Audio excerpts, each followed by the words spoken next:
El Morro National Monument was established on December 8, 1906 as the nation's second national monument. It was established by Theodore Roosevelt, and El Morro National Monument protects over 1,200 acres here in Cibola County. And it was established first to protect the historic inscriptions found here. And it was later expanded in 1917 by President Woodrow Wilson to protect the large archaeological sites in this area. And we're now atop Inscription Rock, and we're inside Atsina Pueblo, which is a 700-year-old building that contains 800 to 900 different rooms. The really interesting thing about this pueblo is that about 99% of it is unexcavated, and it's one of the true gems in the national park system.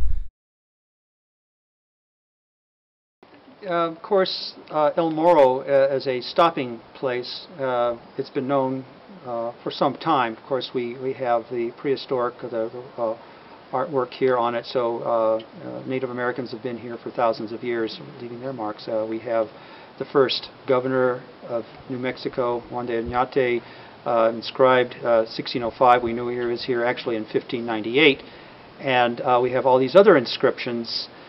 And all right, what about anyone earlier? Is it possible?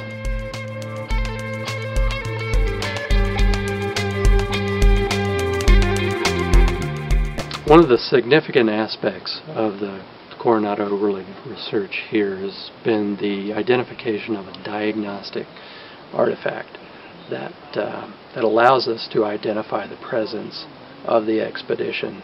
And a diagnostic artifact is something that is very specific to a time period or a cultural group or phenomenon.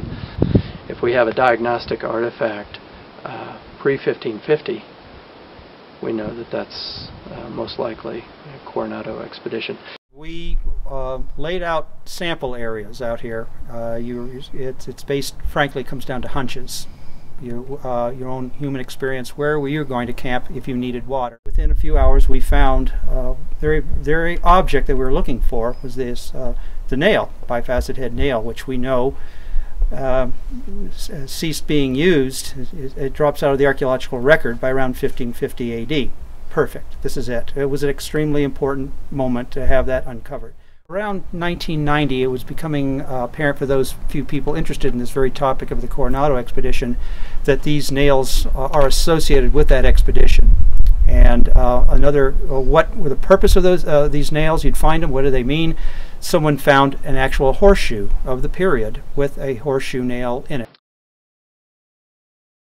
One of the interesting things about the Vasquez de Coronado expedition is that so many people in the past, over the last 100 years or so, have found material that relates to that expedition, but not realized it. The material was found, but people really weren't focusing particularly on the historic component.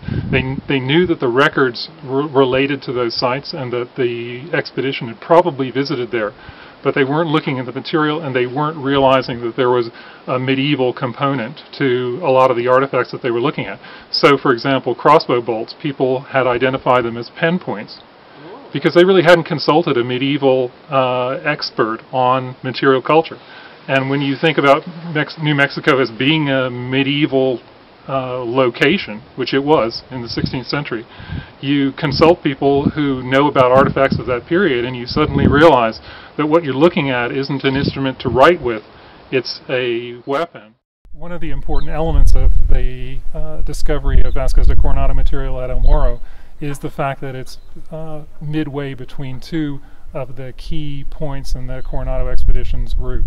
One at Zuni, where they were camped for 4 months, and the other in Albuquerque, where they were camped for 17 months. And so we're midway between them. And it's really a matter of how do you get there from point A to point B. They're following trails, specifically the Zuni Trail, which was connected to the trade. It was a major trade route, prehistoric period on up. And they would have traveled along this trail.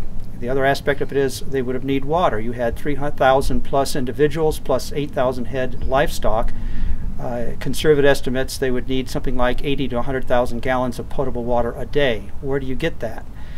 Logical place that El Morro here, the tank would provide some. That's only a few thousand gallons, but all around the surrounding area there are playas areas, intermittent ponds that would dry up, but they would hold water. Some springs. They would be covered over this large area here. So they would have to have come here. I think a lot of our colleagues in other parts of the Americas would envy this position, because now essentially we have beads on a necklace.